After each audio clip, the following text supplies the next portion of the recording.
Hello everyone, welcome back. चलिए let's start.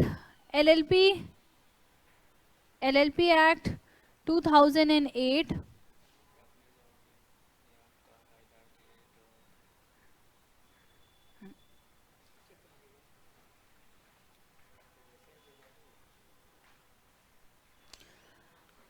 शुरू करते हैं। LLP act 2008। गुड मॉर्निंग साक्षी। तो ये वाला जो बच्चों हमारा एक्ट है दैट कवर्स अराउंड 5 मार्क्स। ये जो हमारा एक्ट है that covers around 5 marks. 5 number के आसपास का हमारा ये एक्ट आएगा। 1-2 नंबर ऊपर नीचे हो सकता है। एग्जाम के बाद मत आना मैम ये तो 4 का ही आया, मैम ये तो 6 नंबर का आया, आपने 5 नंबर का बोला था। तो जो पैटर्न रहा है लास्ट एग्जाम्स के उसमें क्या होता है, डिफ्रेंशिएट करता है थोड़ा सा, हमारा 1-2 नंबर ऊपर नीचे हो सकता है। चलिए तो जो हमारा एलएलपी एक्ट है क्विकली इसको भी रिवाइज करके हम फिनिश करते हैं। जो हमारा एलएलपी एक्ट है, जो पहले मैं आपको इसके बारे में थोड़ा सा एक ओवरव्यू दे देती हूँ ताकि हम फटाफट उसको आगे लेकर जाएंगे। बच्चों एलएलपी मतलब लिमिटेड लायबिलिटी पार्टनरशिप एक्ट 2008। जो हमारा ये टॉपिक है लिमिटेड लायबिलिटी पार्टनरशिप। मैम अभी अभी तो हमने पार्टनरशिप पढ़ा है, पार्टनरशिप में तो लायबिलिटी अनलिमिटेड होती है, लिमिटेड कहाँ से आ गई? यस, यहाँ पर पार्टनरशिप है लेकिन वो लायबिलिटी है उन पार्टनर्स की लिमिटेड, क्योंकि हमने पार्टनरशिप और जब कंपनी पढ़ा तो हमने इन दोनों एसोसिएशन में देखा कुछ एडवांटेजेस एंड कुछ डिसएडवांटेजेस। हमने कहा क्यों ना हम ऐसा करें, इन दोनों ऑर्गेनाइजेशन के एडवांटेजेस उठाकर एक तीसरी ऑर्गेनाइजेशन बनाएं जिसको हम कहते हैं एलएलपी। तो बच्चों एलएलपी क्या है? देखो पार्टनरशिप में ना ये डिसएडवांटेज है कि अनलिमिटेड लायबिलिटी है और एडवांटेज है कि ना फ्लेक्सिबिलिटी है, हम अपने हिसाब से काम कर सकते हैं, इतने कॉम्प्लायंसेस नहीं है। अगर हम कंपनी की बात करें तो कंपनी में ये डिसएडवांटेज है क्या कि कॉम्प्लायंसेस बहुत ज़्यादा है और एडवांटेज है कि लायबिलिटी लिमिटेड है। तो हमने यहाँ से लिमिटेड लायबिलिटी उठाई और यहाँ से फ्लेक्सिबिलिटी उठाई और दोनों को मिलाकर एक तीसरा ऑर्गेनाइजेशन बना दिया। अब यहाँ पर जो लोग हैं वो काम करते हैं, they are known as partners but they are having limited liability. But जो उसका इंफ्रा है यानी कि जो उसका स्ट्रक्चर है ना हमारी इस ऑर्गेनाइजेशन का, ये स्ट्रक्चर होगा कंपनी के जैसा। सो सम ऑफ द इफेक्ट्स हमने उठाए पार्टनरशिप के, सम ऑफ द इफेक्ट्स हमने उठाए कंपनी के और हमने तीसरा बना दिया that is limited liability partnership. Revision में आगे आपको और पता चलेगा जब हम रिवाइज करेंगे कौन कौन से पॉइंट पार्टनरशिप के और कौन कौन से पॉइंट कंपनी के हैं। तो क्या क्या रिवीजन में पॉइंट है देखिए, क्विकली देखेंगे। तो सबसे पहले हमें कब इसकी असेंट मिली? हमें वैसे तो प्रिपेयर कर दिया गया था बिल 12 दिसंबर को, असेंट मिल गई 7 जनवरी को और ये एप्लीकेबल हुआ 31 ऑफ मार्च 2009 से। आई होप आप सब ये देख पा रहे हैं। ये जो शीट आपके आगे रखी है जिसमें आपके एलएलपी के नोट्स हैं, वैसे तो आपके एलएलपी के नोट्स आपको पहुंच भी गए हैं, आपके पास घर में भी होंगे, लेकिन इसमें भी आई होप आप सब देख पा रहे हैं कि एलएलपी क्या है। अब जो एलएलपी है इसको कौन रेगुलेट करता है बच्चों? Ministry of corporate affairs and ROC क्या करता है, इसको रेगुलेट करता है। जैसे कि MCA is ministry of corporate affairs जो कि हमारा कंपनी, और जो रजिस्ट्रार ऑफ कंपनी जो कंपनी को रेगुलेट करता है जिसके लिए रूल्स बनाता है वो एलएलपी को भी रेगुलेट करेगा। इस हमारे एक्ट में टोटल 81 सेक्शंस है जो कि 4 स्केड्यूल्स में डिवाइडेड है, जिसमें फर्स्ट सेकंड जो हमारा सेकंड थर्ड फोर्थ स्केड्यूल है वो अलग कहता है, फर्स्ट स्केड्यूल अलग है। फर्स्ट स्केड्यूल है हमारा mutual rights and duties of the partner. जो पार्टनर्स काम कर रहे हैं ना उनकी म्यूचुअल राइट्स और ड्यूटीज क्या है? वैसे तो हम एग्रीमेंट क्योंकि फ्लेक्सिबिलिटी हमने उठा ली थी तो हम डिसाइड कर सकते हैं, लेकिन in case in absence of agreement क्या इनकी राइट्स और ड्यूटीज है towards each other and towards LLP, ये हमारा फर्स्ट शेड्यूल में दिया गया है। सेकंड थर्ड और फोर्थ में हमारा कन्वर्जन दिया गया है कि कल को अगर हमें एलएलपी में कन्वर्ट करना है तो क्या रूल होंगे। सेकेंड स्केड्यूल में दिया गया हमारा अगर हमें पार्टनरशिप फर्म को कन्वर्ट करना है, थर्ड में प्राइवेट कंपनी को, और फोर्थ में कन्वर्जन है अनलिस्टेड पब्लिक कंपनी का। इंडियन पार्टनरशिप एक्ट 1932 एलएलपी के ऊपर एप्लीकेबल नहीं होगा, ये बात ध्यान रखना। पार्टनर वर्ड नाम आते ही कि पार्टनरशिप एक्ट एप्लीकेबल होगा तो ऐसा नहीं होगा। कहाँ कहाँ एप्लीकेबल होगा? होल ऑफ इंडिया एप्लीकेबल है। एलएलपी इसका मतलब एक हाइब्रिड स्ट्रक्चर है। हाइब्रिड का मतलब जैसे दो क्वालिटीज होती है, किसकी किसकी? पार्टनरशिप और कंपनी की। So LLP is a hybrid structure, यानी कि दोनों स्ट्रक्चर है किसका किसका? पार्टनरशिप का और कंपनी का। तो अब बात करते हैं व्हाट इज एलएलपी। तो एलएलपी से हमें क्या समझ आया? एलएलपी में मैंने आपसे कहा दोनों चीजें, दोनों चीजों की उठा ली। स्ट्रक्चर कंपनी की जैसा है यानी कि separate legal entity, artificial legal person, ऐसा ही एक स्ट्रक्चर है लेकिन उसके अंदर काम कर रहे हैं पार्टनर्स विद लिमिटेड लायबिलिटी। अब बात करते हैं, कुछ इंपॉर्टेंट डेफिनेशंस दी गई हैं. डेफिनेशंस आर इम्पॉर्टेंट बट लेकिन आपको एक बार इसको रीड ज़रूर करना है, एक बार इसको मेमोराइज करना है, समझना है, लेकिन उसके बाद आप रूल्स को पे ज़्यादा ध्यान देंगे जो कि आगे आपके प्रोविजंस आने वाले हैं. बच्चों बॉडी कॉर्पोरेट क्या है? बॉडी कॉर्पोरेट का मतलब होता है कोई भी कंपनी जो कि सेक्शन 3 में डिफाइन की गई है और जिसका रजिस्ट्रेशन है. अब जैसे कि एलएलपी जो कि इस एक्ट के अंदर रजिस्टर हुई है, एलएलपी जो आउटसाइड इंडिया इनकॉर्पोरेट हुई है, या फिर कोई भी कंपनी जो कि आउटसाइड इंडिया इनकॉर्पोरेट हुई है, इंडिया में तो है ही, बाहर भी, तो उसे हम कहते हैं बॉडी कॉर्पोरेट. लेकिन कोई भी कॉर्पोरेशन, सोल कोऑपरेटिव सोसाइटी, या जिनको स्पेशली एक्ट ने कहा कि नहीं तुम इंक्लूड नहीं किए जाओगे, ऐसे लोग बॉडी कॉर्पोरेट में इंक्लूड नहीं होते. सो this is just only terms जो कि हमारे एक दो जगह आएगा, उस टर्म की डेफिनेशन दी गई है. So only you have to read it and just go further, आपको आगे बढ़ना है. बिजनेस क्या है? बिजनेस का मतलब ट्रेड, प्रोफेशन, सर्विस, ऑक्यूपेशन जिसमें हमारा मोटिव है earning profit. Designated partner word बार बार आएगा बच्चों. डेजिग्नेटेड पार्टनर वर्ड का मतलब समझ लीजिए. डेजिग्नेटेड पार्टनर, एक पार्टनर जो अंदर काम करते हैं, और एक होता है डेजिग्नेटेड पार्टनर. क्या होता है? ये तो लिमिटेड लायबिलिटी पार्टनरशिप है ना. जैसे कि पार्टनरशिप में होता है ना, हर पार्टनर एक दूसरे के एक्ट के लिए रिस्पॉन्सिबल है, यहाँ नहीं होता.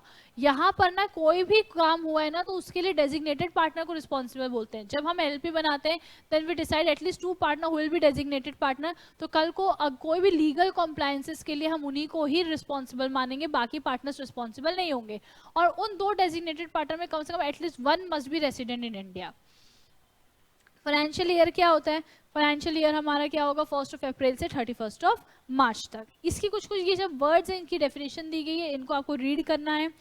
फॉरेन एलएलपी जो कि आउटसाइड इंडिया इनकॉर्पोरेट हुई है, लेकिन उसका बिजनेस कनेक्शन कहाँ पर है? इंडिया में है. और एलएलपी का मतलब एक ऐसी पार्टनरशिप जो कि इस एक्ट के अंदर रजिस्टर की गई है. एक ऐसी पार्टनरशिप जो कि इस एक्ट के अंदर रजिस्टर की गई है. एलएलपी एग्रीमेंट क्या है? जैसे कि हम पार्टनरशिप में एग्रीमेंट बनाते हैं, वैसे ही हम एक एलएलपी पार्टनर्स आपस में एग्रीमेंट बनाते हैं कि आपस में वो कैसा काम करेंगे, उनकी राइट्स और ड्यूटीज क्या है towards each other, towards LLP. और अगर एग्रीमेंट में कोई बात नहीं दी गई है तो उसके लिए हम क्या फॉलो करते हैं? Schedule first. पार्टनर क्या है? एक ऐसा पर्सन जो कि पार्टनर बनाया गया है किसमें? एलएलपी के अंदर. देखो बच्चों, पार्टनर कौन कौन बन सकता है? इंडिविजुअल और बॉडी कॉर्पोरेट दोनों ही पार्टनर बन सकते हैं, कहीं कोई परेशानी नहीं है. लेकिन उसके लिए वो लोग अनसाउंड माइंड के नहीं होने चाहिए, इनसॉल्वेंट नहीं, अनसाउंड माइंड के नहीं होने चाहिए, इनसॉल्वेंट नहीं होने चाहिए, या फिर ऐसा भी नहीं है कि उनके ऊपर डिसीजन पेंडिंग है कि इनसॉल्वेंट है या नहीं. ऐसे लोग भी पार्टनर नहीं बन सकते. मिनिमम कितने नंबर ऑफ पार्टनर्स चाहिए? बच्चों हमें कम से कम 2 पार्टनर्स की रिक्वायरमेंट है मिनिमम, और ज़्यादा से ज़्यादा कोई लिमिट नहीं है. मिनिमम हमें 2 चाहिए, मैक्सिमम की कोई लिमिट नहीं है. लेकिन ध्यान रखना, अगर 2 से कभी भी कम हुए तो तुरंत दूसरा ले आओ, क्योंकि अगर 6 महीने से ज़्यादा हो गया तो आपकी रिस्पॉन्सिबिलिटी बढ़ जाएगी, आपके ऊपर लायबिलिटी आ जाएगी कि आप एक ही के साथ अभी एलएलपी चला रहे हो, पार्टनर हो, पार्टनरशिप में हो और एक हो, ऐसे कैसे? तो 6 महीने का टाइम है, दूसरा पार्टनर ले आओ. डेजिग्नेटेड पार्टनर मैंने आपको क्या बताया? एटलीस्ट 2 डेजिग्नेटेड पार्टनर होना चाहिए, जिसमें से कम से कम एक होगा resident in India. Individuals and body corporate जो हमने अभी भी पढ़ा, दोनों ही डेजिग्नेटेड पार्टनर बन सकते हैं. लेकिन अगर बॉडी कॉर्पोरेट है तो एक नॉमिनी सिलेक्ट किया जाएगा जो कि डेजिग्नेटेड पार्टनर का रोल निभाएगा. और रेसिडेंट इंडिया का मतलब आपको पता है, जो कम से कम पिछले साल 183 डेज कहाँ रहा है? इंडिया में रहा है. अब what are the characteristics of LLP? क्या क्या कैरेक्टरिस्टिक्स है बच्चों? देखो एलएलपी की. सबसे पहले एलएलपी एक बॉडी कॉर्पोरेट है. बॉडी कॉर्पोरेट की डेफिनेशन में हमने पढ़ा कि एलएलपी भले इस एक्ट के अंदर जो कि रजिस्टर्ड हुई है, आउटसाइड इंडिया रजिस्टर्ड हुई है, वो बॉडी कॉर्पोरेट है. परपीचुअल सक्सेशन, एलएलपी चलती रहेगी पार्टनर्स की एग्जिस्टेंस से, एलएलपी की एग्जिस्टेंस को फर्क नहीं पड़ेगा. एलएलपी लॉ ने बनाया है, लॉ ही उसको खत्म करेगा. Separate legal entity, LLP is different and partners are different. LLP अपने नाम पे कॉन्ट्रैक्ट कर सकती है, केस कर सकती है, कोई उसको कर सकता है, बैंक अकाउंट खोल सकती है, लोन इनकर कर सकती है, लाइबिलिटी इनकर कर सकती है, एसेट ले सकती है. यानी कि एलएलपी के partners are different and LLP is different, same as a company. No mutual agency. What? No mutual agency. Partner है तो म्यूचुअल एजेंसी होनी चाहिए ना. हमने तो पार्टनरशिप में पढ़ा था mutual agency is a conclusive evidence. लेकिन यहाँ पर नो म्यूचुअल एजेंसी. अगर किसी पार्टनर ने काम किया है तो उसके लिए दूसरा पार्टनर रिस्पॉन्सिबल नहीं होगा. Which was where at the partnership. कहाँ पर था? पार्टनरशिप में था. लेकिन यहाँ पर ऐसा कुछ भी नहीं है. हम एक दूसरे को अपने एक्ट्स के लिए रिस्पॉन्सिबल नहीं कर सकते. तो फिर किसको करेंगे? जैसे कि डायरेक्टर कंपनी के एजेंट होते हैं ना, वैसे ही पार्टनर किसके एजेंट है? एलएलपी के एजेंट है, लेकिन एक दूसरे के एजेंट नहीं। जैसे कि पार्टनरशिप में होता है कि हर पार्टनर एक दूसरे का प्रिंसिपल एजेंट है, यहाँ ऐसा नहीं होगा। एलएलपी अग्रीमेंट, आपको क्या करना है? एलएलपी अग्रीमेंट बनाना है कि भाई हम अपने हिसाब से फ्लेक्सिबिलिटी कर सकते हैं, what will the profit sharing ratio, loss sharing ratio, capital contribution, whatever you decide, you can decide by writing an agreement. और एग्रीमेंट जब भी लिखा जाएगा, there will be consent of all the partners.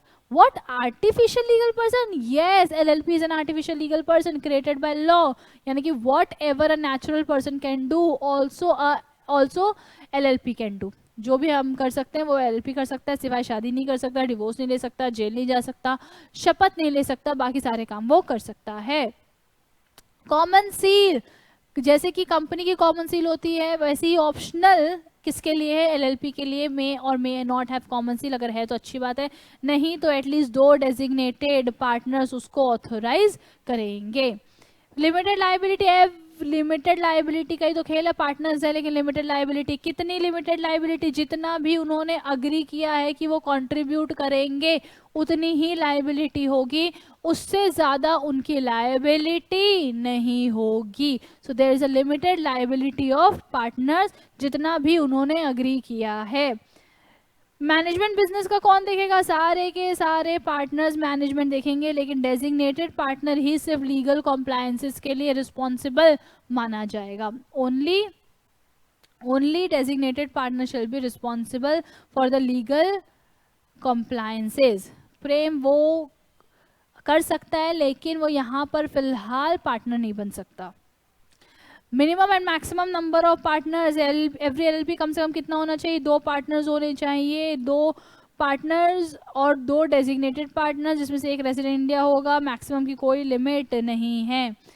जो हम LLP बनाएंगे वो हम सिर्फ प्रॉफिट के लिए बनाएंगे, यानी कि हम नॉन प्रॉफिट मोटिव नहीं रख सकते एलएलपी का। There will be only one motive, that is earning profit. Investigation, अगर सेंट्रल गवर्नमेंट चाहे, अगर उसको लगता है आप ठीक काम नहीं कर रहे, कुछ गड़बड़ है, वो आपकी एक कॉम्पिटेंट ऑफिसर को भेजकर आपकी एलएलपी का इन्वेस्टिगेशन करवा सकता है। कॉम्प्रोमाइज और अरेंजमेंट का मतलब होता है कोई भी मर्जर एमलगमेशन एलएलपी का, तो वो होगा एज पर एलएलपी एक्ट। अगर कल को किसी को टेक ओवर करना है, मिलकर काम करना है, तो वो कैसे होगा? As per LLP act. इसके बहुत सारे रूल्स है जो कि आपके सिलेबस में नहीं है, because it covers only 5 marks. Conversion into LLP simple सी बात है यार, शेड्यूल 2, 3, 4 फॉलो करो, whatever you are, if you are firm, private company, unlimited company, follow your schedule accordingly, और उसके बाद आप कन्वर्जन कर सकते हैं। ई फाइलिंग ऑफ डॉक्यूमेंट्स, जो भी डॉक्यूमेंट्स फाइल किए जाएंगे that will be filed electronically. www.mca.gov.in पे आप जाएंगे और पार्टनर्स और डेजिग्नेटेड पार्टनर्स को ऑथेंटिकेट करेंगे, और उसके बाद वो उसको अपलोड कर सकते हैं। फॉरेन एलएलपी, फॉरेन एलएलपी का मतलब ऐसी एलएलपी इनकॉर्पोरेट हुई है और रजिस्टर्ड हुई है outside India, but it has a place of business in India. और जो हमारी फॉरेन एलएलपी है वो पार्टनर बन सकती है इंडियन एलएलपी में। इनकॉर्पोरेशन बच्चों, अब इनकॉर्पोरेशन का मतलब क्या है बच्चों? देखो, incorporation of LLP, incorporation of LLP का मतलब है अब सेम वही स्टेप जो कि हमने देखो कंपनी के लिए किया था। सबसे पहले हम नाम रिजर्व करेंगे। What is your first step? The first step is to reserve the name. पहले ये फॉर्म नंबर 1 भरो, वैसी प्रायोरिटी से अपना नाम दो, जो भी आपका नाम सिलेक्ट होगा उसके साथ फॉर्मेलिटीज पूरी करो। स्टेप 2 क्या? रिजर्वेशन के बाद आपको कंसेंट देनी है, आपको सारे डॉक्यूमेंट्स फाइल करने हैं। ई फॉर्म नंबर 2 में आपको डिटेल देनी है एलएलपी की, अपने पार्टनर की, अपने डेजिग्नेटेड पार्टनर की, और साथ में उनकी कंसेंट कि क्या वो रेडी हैं पार्टनर या डेजिग्नेटेड पार्टनर बनने के लिए, कंसेंट भी देनी पड़ेगी। तीसरा, आपको क्या करना है? 30 दिन के अंदर एलएलपी एग्रीमेंट फाइल करना है। देखो, अंदर तो फ्लेक्सिबिलिटी है, लेकिन काम कैसे होगा? कल को तुम झमेला ना करो, तो पहले हमें एलएलपी एग्रीमेंट दे दो, ताकि कल को कोई झमेला हो तो हम पढ़ के बता सकें कि हाँ ऐसा ऐसा होना था। So what ever your agreement is, file it with in 30 days, और आपको अपने रजिस्ट्रार को देना पड़ेगा कि देखो ये हमारा एग्रीमेंट है और हम अंदर ऐसे ऐसे काम करेंगे। Registered office of LLP and change therein, अगर एलएलपी का कोई रजिस्टर्ड ऑफिस है जहाँ पे है क्या, अगर क्या, there must be some registered office. Every LLP shall have registered office, जहाँ पर सारे कम्युनिकेशन और नोटिस एड्रेस किए जाते हैं, डिलीवर किए जाते हैं। कोई भी अगर चेंज है तो आपको रजिस्ट्रार में कोई भी अगर चेंज है तो आपको रजिस्ट्रार में बताना पड़ेगा। अगर आपने कोई भी चेंज नहीं बताया तो अगर एलएलपी ने इस प्रोविजन को कॉन्ट्रावीन किया है तो एलएलपी और उसके सारे पार्टनर्स के ऊपर फाइन आएगा कम से कम 2000 का और ज़्यादा से ज़्यादा 25,000 का। कम से कम 2000 का और ज़्यादा से ज़्यादा 25,000 का।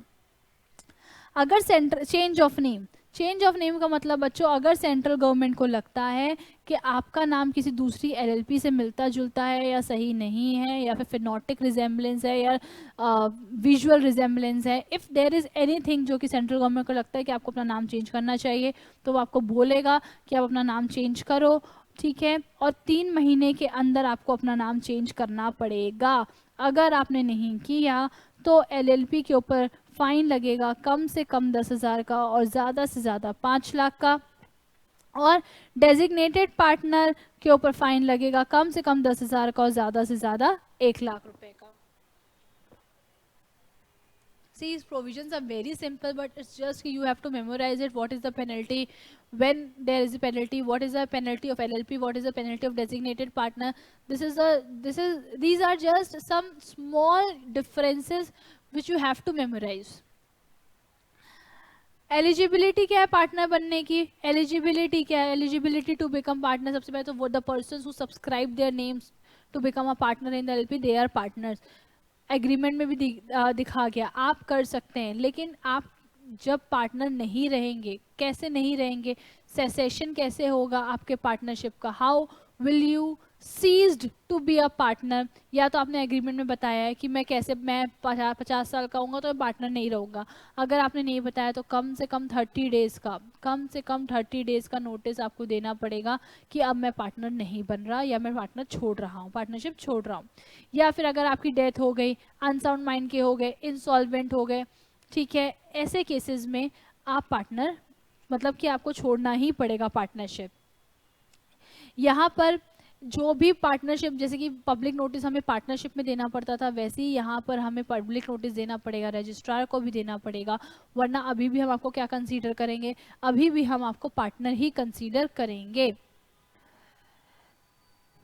जो भी सेसेशन हो रहा है एलएलपी से, आपने मतलब पार्टनरशिप एलएलपी से छोड़ दी, लेकिन अभी तक आपकी ऑब्लिगेशन जब तक डिस्चार्ज नहीं होगी, जब तक आपके पार्ट की जो ऑब्लिगेशन है आप एलएलपी के लिए उसको कंप्लीट ना कर दो। यहाँ पर जब आप पार्टनरशिप छोड़ रहे हैं तो आपको क्या मिलेगा? या आप खुद छोड़ रहे हैं या किसी की डेथ हो गई, उसका जो नॉमिनी है, जो उसका लीगल रिप्रेजेंटेटिव है, वो क्या ले सकता है? जितना भी अमाउंट आपने कैपिटल कंट्रीब्यूट किया था वो ले सकते हो आप। फॉर्मर पार्टनर का बच्चों, फॉर्मर पार्टनर का यहाँ पर मतलब है जो पहले पार्टनर था अब पार्टनर नहीं है, और उसका राइट जो भी शेयर का, जो भी उसका प्रॉफिट होगा, जो भी उसका हिस्सा होगा, डिडक्शंस के बाद जो भी लॉसेस होंगे उसके डिडक्शंस के बाद आपको वो दे दिया जाएगा। या तो आपको दे दिया जाएगा या तो फिर अगर किसी की डेथ हुई है तो उसके लीगल रिप्रेजेंटेटिव को वो पे कर दिया जाएगा। अब यहाँ पर जब आप पार्टनरशिप छोड़ रहे हैं या फिर आपका जो लीगल रिप्रेजेंटेटिव है जिसको ये सब राइट्स मिल रहे हैं, उसके पास कोई इंटरफेरेंस का राइट नहीं होगा मैनेजमेंट में। वो किसी भी तरीके का इंटरफेरेंस नहीं कर सकता, वो किसी भी तरीके का इंटरफेरेंस नहीं करेगा। अगर registration of changes in partner, देखो बच्चों, अगर आपके नाम में या आपके एड्रेस में कोई चेंज हो रहा है तो एलएलपी को 15 दिन के अंदर इन्फॉर्म कर दो, और एलएलपी 30 दिन के अंदर रजिस्ट्रार को इन्फॉर्म कर देगी। और अगर कोई पार्टनर बन रहा है या पार्टनर नहीं बन रहा है यानी कि छोड़ रहा है, तो एलएलपी की भी ये जिम्मेदारी है कि वो 30 दिन के अंदर किसको इन्फॉर्म करेगी? रजिस्ट्रार को। आपकी जिम्मेदारी 15 दिन के अंदर, एलएलपी की जिम्मेदारी 30 दिन के अंदर। कोई भी चेंजेस होते हैं वो रजिस्ट्रार को इन्फॉर्म करना पड़ेगा। कैसे इन्फॉर्म करेंगे? एक नोटिस देंगे, साथ में फीस देंगे, डेजिग्नेटेड पार्टनर उसको साइन करेगा, और अगर वो इनकमिंग पार्टनर की डिटेल देना है तो साथ में उसकी कंसेंट कि उसको पार्टनर बनने में कोई दिक्कत नहीं है। अगर आपने कॉन्ट्रावेंशन किया तो एलएलपी के ऊपर और डेजिग्नेटेड पार्टनर के ऊपर कितने की फाइन लगेगा? कम से कम 2000, ज़्यादा 25,000। और क्योंकि आपको भी चेंज के बारे में एलएलपी को बताना चाहिए था, और अगर आपने नहीं बताया तो आपके ऊपर भी कम से कम 2000 और ज़्यादा 25,000 की पेनल्टी लगाई जाएगी। अब यहाँ पर अगर आपको ये लगता है कि नहीं यार एलएलपी मुझे नहीं लगता नोटिस देगा, तो आप भी चाहो तो डायरेक्ट रजिस्ट्रार को क्या कर सकते हो, नोटिस दे सकते हो। रजिस्ट्रार क्या करेगा, एलएलपी को नोटिस भेजेगा, बोलेगा कि हमारे पास ऐसा ऐसा चेंज का नोटिस आया है, कैसा है, और अगर 15 दिन के अंदर कोई कॉन्फर्मेशन नहीं मिलता तो वो आपके चेंज को रजिस्टर कर देगा। नेक्स्ट पॉइंट है बच्चों, extend and limitation, extend and limitation of liability of LLP and partner. अब देखो कितनी लाइबिलिटी है, उनकी रिस्पॉन्सिबिलिटी क्या है। तो सबसे पहले तो देखो पार्टनर एजेंट तो नहीं होता, पार्टनर एज एजेंट नहीं, हम एक दूसरे के एजेंट नहीं है। किसी पार्टनर ने कोई काम किया उसके लिए हम रिस्पॉन्सिबल नहीं है, लेकिन हाँ हम किसके एजेंट है, एलएलपी के एजेंट है, क्योंकि हम किसके लिए काम कर रहे हैं, हम एलएलपी के लिए काम कर रहे हैं। इसके बाद इसकी लाइबिलिटी कितनी होगी, देखो एलएलपी कभी भी अगर पार्टनर ने कोई काम किया तो उसके लिए बाउंड नहीं है। जैसे कि हमने कहा एलएलपी का एजेंट कौन है, पार्टनर है, लेकिन पार्टनर के पास अगर कोई अथॉरिटी नहीं है फिर भी अगर वो कोई काम कर रहा है, या फिर जिसके साथ कर रहा है उसको पता है कि उसको अथॉरिटी नहीं है फिर भी वो पार्टनर के साथ काम कर रहा है, तो ऐसे काम के लिए ना एलएलपी रिस्पॉन्सिबल नहीं है। एलएलपी कब रिस्पॉन्सिबल है, जब पार्टनर के पास कोई अथॉरिटी है या उसने कोई रॉन्गफुल या ओमिशन एक्ट किया है जिसके लिए वो ऑथोराइज था करने के लिए, या एलएलपी को उसके बारे में जानकारी थी, तभी एलएलपी उसके लिए रिस्पॉन्सिबल माना जाएगा। और जो भी एलएलपी की लाइबिलिटीज फिर अराइज होगी वो एलएलपी की ही एसेट से, यानी कि एलएलपी की ही प्रॉपर्टी से पे की जाएगी। अब जो पार्टनर है, देखो पार्टनर कभी पर्सनली डायरेक्टली या इनडायरेक्टली रिस्पॉन्सिबल नहीं है किसी भी एलएलपी के एक्ट के लिए, क्योंकि हमने क्या बोला, पार्टनर की लाइबिलिटी लिमिटेड है। तो कल को अगर मेट आउट नहीं भी हो पाती उसकी प्रॉपर्टी से हमारी सारी लाइबिलिटीज, तो partner is not personally liable for any act. लेकिन हाँ, पार्टनर ने जो खुद से गलत काम किया है उसके लिए वो पूरा रिस्पॉन्सिबल है। अगर आपने कोई भी रॉन्गफुल एक्ट या ओमिशन किया है तो आप उसके लिए खुद से रिस्पॉन्सिबल हो, लेकिन अदर पार्टनर के रॉन्गफुल या ओमिशंस के लिए आप रिस्पॉन्सिबल नहीं हो। अब देखो बच्चों, पार्टनर बाय होल्डिंग आउट क्या है, जो हमने स्टॉपल और होल्डिंग आउट पढ़ा था, याद है कि हमने रिप्रेजेंट किया कि हम पार्टनर है, किसी और ने किया लेकिन हमने अलाउ किया, और जब हम कर रहे सामने वाले ने मना नहीं किया तो आपको पार्टनर मान लिया जाएगा। ऐसे में एलएलपी ने अगर सामने वाले से कोई एडवांटेज उठाया तो उसके लिए एलएलपी इज रिस्पॉन्सिबल। जैसे कि हम किसी थर्ड पार्टी को ये अगर रिप्रेजेंट कर रहे हैं और थर्ड पार्टी ने हमें कोई क्रेडिट दिया, यानी कि एलएलपी ने उसका एडवांटेज लिया है, so LLP is liable for that act. यानी कि एलएलपी ये नहीं बोल सकता कि हमने थोड़ी बोला था कि तुम पार्टनर रिप्रेजेंट करो, but you have taken advantage from that credit, आपने उसका एडवांटेज लिया है, यानी कि उस होल्डिंग आउट से आपने एडवांटेज लिया है, सो यू आर लाइबल। लेकिन अगर यहाँ पर अगर आपने कोई भी मतलब कि किसी पार्टनर की डेथ हो जाती है, यहाँ पर अगर किसी भी पार्टनर की डेथ हो जाती है और बिजनेस कंटिन्यू हो रहा है उसके नाम से, तो आप ये नहीं बोल सकते कि तुम्हारे नाम से हम बिजनेस कंटिन्यू कर रहे हैं, तो आप ना हमें जो उसका लीगल रिप्रेजेंटेटिव है कि उसके लीगल रिप्रेजेंटेटिव को आप ये नहीं बोल सकते कि तुम हमें लायबिलिटी पे करोगे, ऐसा नहीं हो सकता। जैसी डेथ हुई उसकी उस दिन से उसकी कोई भी रिस्पॉन्सिबिलिटी नहीं होगी, भले आप उसके नाम से कोई भी बिजनेस चला रहे हैं, ना उसके लीगल रिप्रेजेंटेटिव के। अगर आपने कोई फ्रॉड किया, अनलायबिलिटी in case of fraud, unlimited liability in case of fraud, अगर कोई किसी भी तरीके का फ्रॉड किया है, वैसे तो पार्टनर्स की लायबिलिटी लिमिटेड है, लेकिन अगर कोई भी एलएलपी ने या उसके पार्टनर्स ने किसी भी क्रेडिटर्स को मतलब कि धोखा देना चाहता है या फ्रॉडुलेंट पर्पस है उसका, तो ऐसे में लायबिलिटी क्या हो जाएगी, अनलिमिटेड हो जाएगी। यहाँ पर एलएलपी तब तक लायबल नहीं होगा जब तक वो ये प्रूव ना कर दे कि हमें इसके बारे में नॉलेज नहीं थी कि पार्टनर ऐसा कुछ करना चाहता है, या फिर पार्टनर का ही ये सोल पर्पस था, हमारा ऐसा कोई सोल पर्पस नहीं था। तो जिस भी पार्टनर का सोल पर्पस होगा वो उसके लिए रिस्पॉन्सिबल माना जाएगा। अगर आपने ऐसा किया है तो फिर लायबिलिटी आ जाती है, यहाँ पे इम्प्रिजनमेंट हो जाता है।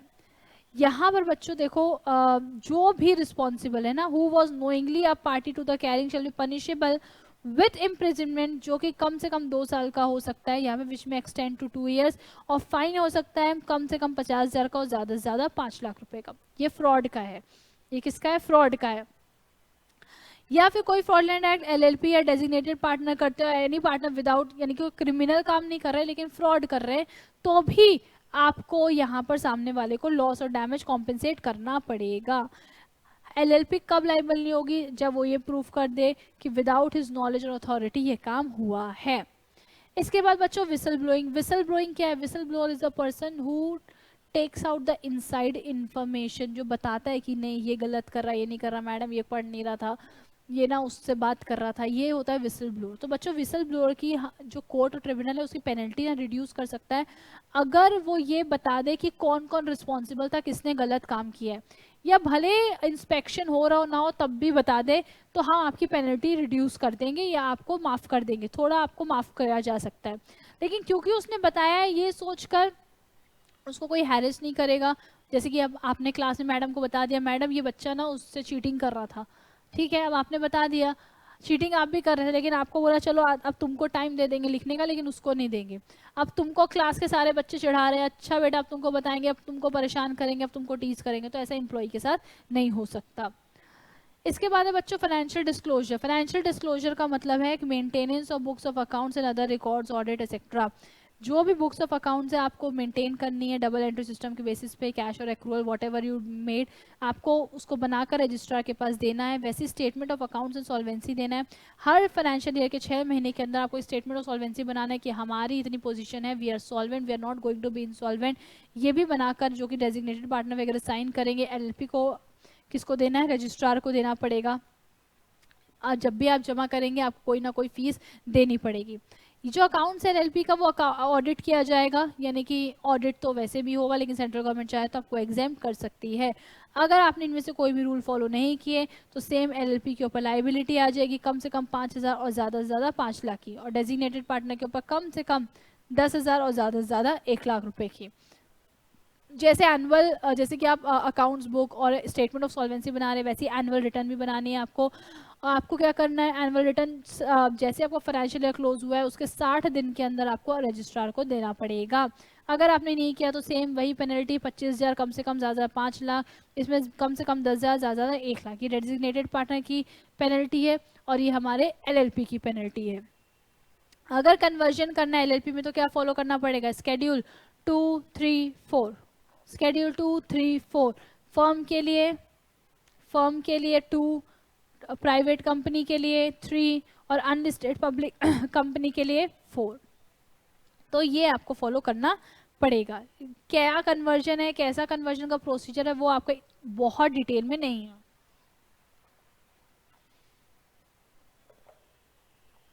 इसके बाद रजिस्ट्रेशन इफेक्ट ऑफ कन्वर्जन। क्या रजिस्ट्रेशन का सेम प्रोसीजर है जैसे कि हम इनकॉर्पोरेशन करते हैं, लेकिन यहाँ पर क्या होगा, भले फर्म प्राइवेट कंपनी अनलिस्टेड हो, आपको अपना स्केड्यूल फॉलो करना है और 15 दिन के अंदर एलएलपी एक्ट में आप रजिस्टर्ड हो सकते हो।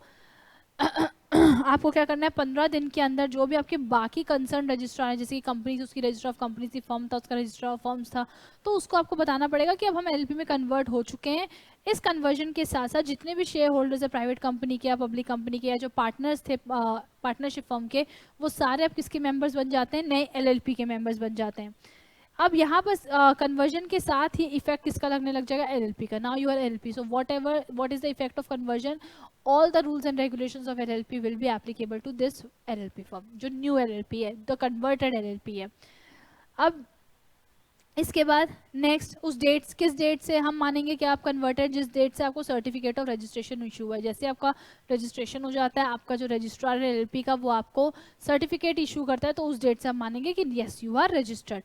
जो भी पहले वाली हमारी टेंजिबल इंटेंजिबल प्रॉपर्टीज है, rights, interest, benefits, privileges, liabilities, obligation, what ever it is converted into your new LLP. कोई हम फिनिश नहीं कर रहे हैं, it is converted into new LLP. यहाँ पर जिस दिन से आप कन्वर्ट हुए उस दिन से हम ये मान लेंगे कि आपकी जो पुरानी कंपनी या एलएलपी थी, फर्म था, वो आपका डिसॉल्व हो चुका है। फॉरेन एलएलपी का मतलब इनकॉर्पोरेटेड आउटसाइड इंडिया लेकिन has a business of place in India. अब वाइंडिंग अप एंड डिसोल्यूशन कैसे होगा? वाइंडिंग अप या डिसोल्यूशन वॉलेंट्री भी हो सकता है, जैसे कि हमने बताया कोर्ट की हेल्प से, बिना कोर्ट की हेल्प के, वैसे ही वॉलेंट्री या कोर्ट की हेल्प के हो सकता है। वॉलेंट्री तो अपने आप कर दो जब करना है। कोर्ट की हेल्प से कब होगा? जब एलएलपी खुद डिसाइड करे, मिनिमम नंबर ऑफ पार्टनर आपके कम हो गए और 6 महीने से ज़्यादा हो गए, तो कोर्ट क्या करेगा? आपको डिसॉल्व कर देगा। या फिर आप अपने डेट्स को पे नहीं कर पा रहे, या फिर आप सोवरेनिटी और इंटीग्रिटी, मतलब कि जो आप अपने जो नेशनलिटी है, जो इंडिया है, उसकी प्रोटेक्शन, उसकी सोवरेनिटी, उसकी ऑनेस्टी के अगेंस्ट काम कर रहे हैं। या फिर आपने वो annual return, statement of solvency, account book, ये सब फाइल नहीं किए हैं। और या फिर मतलब 5 साल ना लगातार आपने कब तक फाइल नहीं किया, 5 साल हो चुके हैं आपके रेगुलर और आपने फाइल नहीं किए, तो आपको डिसॉल्व कर दिया जाएगा, कोर्ट डिसॉल्व कर देगा। या कोर्ट को जब भी लगे, court has just and other equitable reasons, just and other equitable reasons means when court itself has some reasons कि नहीं भाई ऐसा होना चाहिए, डिसॉल्व करना चाहिए, आप गलत कर रहे हैं, वो डिसॉल्व कर देगा। रूल्स क्या है बाइंडिंग अप के लिए, सेक्शन 65 कहता है कि सेंट्रल गवर्नमेंट रूल्स बना सकता है इसके लिए जब भी उसको ठीक लगता है। इसके बाद ये कि अगर business transactions of partners with LLP, इसका मतलब ये है कि बच्चों अगर किसी पार्टनर ने एलएलपी को एडवांस दिया है यानी कि पैसे लोन दिए हैं, तो उसका सेम इफेक्ट होगा जैसे कि एलएलपी किसी और पर्सन से पैसे उधार लेता। इसके बाद सेंट्रल गवर्नमेंट क्या कर सकता है, वो बोल सकता है कि कौन सा ऐसा कंपनीज एक्ट हम चाहें तो एलएलपी में एप्लीकेबल करेंगे, लेकिन उसके लिए आप क्या नोटिफिकेशन देना चाहते हैं, क्या आपका प्रपोजल है, वो आपको पार्लियामेंट हाउसेज ऑफ पार्लियामेंट में आपको ड्राफ्ट करके दिखाना पड़ेगा, यानी कि लोकसभा और राज्यसभा के सामने कम से कम 30 दिन के लिए 1 या 2 सक्सेसिव सेशंस में आप दिखा सकते हैं। तो अगर लोकसभा बोलता है नहीं कैंसिल, तो नहीं होगा, या चाहे तो अमेंडमेंट भी कर सकते हैं, इस अमेंडमेंट के साथ हम एप्लीकेबल करेंगे। इलेक्ट्रॉनिक फाइलिंग ऑफ डॉक्यूमेंट्स होगा, www.mc.gov.in पे आप फाइल करेंगे सारे विद फीस के साथ और डिजिटल सिग्नेचर के साथ, जो ये कौन करेगा, designated partner. Payment of additional fees, देखो बच्चों अगर कोई भी डॉक्यूमेंट आपको मान लो 15 दिन के अंदर या 30 दिन के अंदर फाइल करना था, आपने नहीं किया, तो आप कोई बात नहीं, 30 दिन का नहीं किया, उसके बाद 300 दिन तक भी आप कर सकते हो। 15 दिन के अंदर नहीं किया कोई बात नहीं, उससे 300 दिन तक भी कर सकते हो, लेकिन आपको क्या करना पड़ेगा, हर दिन का एडिशनल 100 रुपये देना पड़ेगा। 30 दिन के अंदर करना था, अब 31 दिन से आपका क्या होगा, 100 रुपये जुड़ जाएगा। कब तक कर सकते हो, 300 डेज के अंदर। 300 डेज के अंदर भी नहीं किया ना, फिर आप क्या कर सकते हो, आपको और एडिशनल फीस देनी पड़ेगी 300 डेज के बाद भी। तो वो कितनी एडिशनल फीस है, वो हर के अलग अलग है, इसीलिए यहाँ पर लिखा हुआ नहीं है। लास्ट है बच्चों हमारा difference between LLP and partnership. क्या क्या डिफरेंस है, देखो एलएलपी को चलाता है ये वाला एलएलपी एक्ट, पार्टनरशिप को Indian partnership act. LLP body corporate है, पार्टनरशिप बॉडी कॉर्पोरेट नहीं है। ये रजिस्ट्रेशन से क्रिएट की जाती है, ये अग्रीमेंट से क्रिएट की जाती है। यहाँ पर रजिस्ट्रेशन मैंडेटरी है, यहाँ पर ऑप्शनल है, हमने पढ़ा है। परपीचुअल सक्सेशन है, यहाँ पर नहीं है। यहाँ पर नाम जरूरी है कि भाई जो भी नाम है उसके आगे आपको एलएलपी लिखना ही है, लेकिन यहाँ पर ऐसा कोई ज़रूरी नहीं है। यहाँ पर ऐसा कोई ज़रूरी नहीं, आप कोई भी नाम डाल सकते हैं। यहाँ पर लाइबिलिटी लिमिटेड है, यहाँ अनलिमिटेड है। म्यूचुअल एजेंसी का मतलब क्या है, यहाँ पर तो भाई म्यूचुअल एजेंसी नहीं है, लेकिन यहाँ तो कंक्लूसिव एविडेंस है। एटलीस्ट 2 डेजिग्नेटेड पार्टनर रिक्वायर्ड, यहाँ पर किसी भी डेजिग्नेटेड पार्टनर की ज़रूरत नहीं है। कॉमन सील हो सकती है, ऑप्शनल है, यहाँ कोई कॉमन सील नहीं है। लीगल कॉम्प्लायंसेस के लिए डेजिग्नेटेड पार्टनर रिस्पॉन्सिबल है, यहाँ सारे पार्टनर रिस्पॉन्सिबल है। Annual filing very important, required है, यहाँ रिक्वायर्ड नहीं है। फॉरेन पार्टनरशिप, यहाँ foreign nationals can become a partner in LLP, यहाँ ऐसा नहीं हो सकता। माइनर का कोई रोल नहीं है, यहाँ पर बेनिफिट्स के लिए एडमिट कर सकते हैं। वैसे ही बच्चों लिमिटेड लाइबिलिटी पार्टनरशिप और लिमिटेड लाइबिलिटी कंपनी का डिफरेंस है। यहाँ पर एलपी एक्ट इसको चलाता है, इसको यहाँ पर चलाता है कंपनीज एक्ट 2013। यहाँ पर जो पर्सन कंट्रीब्यूट करते हैं वो उसे हम क्या कहते हैं, पार्टनर्स कहते हैं। यहाँ पर इसको हम क्या कहते हैं, मेंबर्स कहते हैं। नोन एज एलएलपी लिखा है, ये होगा known as partners. Internal governance structure, अंदर कैसे काम करेंगे, एग्रीमेंट से। यहाँ पर कंपनीज एक्ट जैसा बताएगा वैसे, जिसके लिए हम मेमोरेंडम ऑफ एसोसिएशन और आर्टिकल्स ऑफ एसोसिएशन बनाते हैं। नाम क्या गया, एलएलपी सफिक्स होगा, यहाँ पर प्राइवेट लिमिटेड होगा, नहीं तो लिमिटेड, क्योंकि अगर प्राइवेट कंपनी है तो प्राइवेट लिमिटेड लिखेंगे लास्ट में, पब्लिक कंपनी है तो लिमिटेड लिखेंगे या public limited. Number of person minimum 2, maximum no limit, यहाँ प्राइवेट कंपनी के मिनिमम 2, मैक्सिमम 200। पब्लिक के लिए मिनिमम 7, मैक्सिमम कोई लिमिट नहीं है। लाइबिलिटी कितनी है, जितना भी आपने कंट्रीब्यूट करने का अग्री किया है, यहाँ पर जितना भी unpaid amount on the shares है, जितना भी आपने शेयर्स लिए उतने पैसे। मैनेजमेंट यहाँ पर कौन देखेगा, पार्टनर्स एंड डेजिग्नेटेड पार्टनर, यहाँ पर बोर्ड ऑफ डायरेक्टर्स जिनको शेयर होल्डर्स ने अपॉइंट किया है वो सारा मैनेजमेंट देखेंगे। मिनिमम नंबर ऑफ पार्टनर्स या डायरेक्टर्स, यहाँ पर मिनिमम नंबर ऑफ डायरेक्टर कितने, पार्टनर्स कितने, 2। यहाँ डायरेक्टर्स कितने, प्राइवेट कंपनी में 2, पब्लिक कंपनी में मिनिमम हमें 3 की रिक्वायरमेंट है। अगर आप ये पूछें श्रुति यहाँ पर ऐसा कुछ नहीं है, आपकी मर्जी है, आपको there are advantages and disadvantages of every organisation, तो आप कोई भी बना सकते हैं। आपको रूल्स पता है कि इसका ये एडवांटेज है, ये डिसएडवांटेज है, तो आपके बिजनेस को क्या ज्यादा सूट करता है आप वो स्टार्ट कर सकते हैं। So this is all about companies and partner LLP, companies and limited liability partnership, this was all about.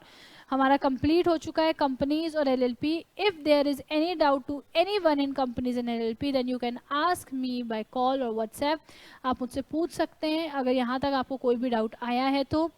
Next class में हम शुरू करेंगे हमारा इंडियन कॉन्ट्रैक्ट एक्ट 1872। चलिए प्लीज़ यहाँ तक अच्छे से पढ़ेंगे। और आपको जैसे कि सबको पता होगा कि आपका जो नवंबर वाला एग्ज़ाम है दैट इज़ पोस्टपोन, वो आपका पोस्टपोन हो चुका है।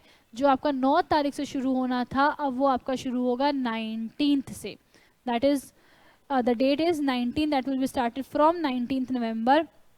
तो अच्छे से आप लोग दिवाली वाली कर सकते हो पढ़ाई वढ़ाई करके, उसके बाद आपका एग्ज़ाम शुरू होगा। चलिए देन मिलते हैं नेक्स्ट क्लास में for the Indian contract act. Bye bye, take care everyone.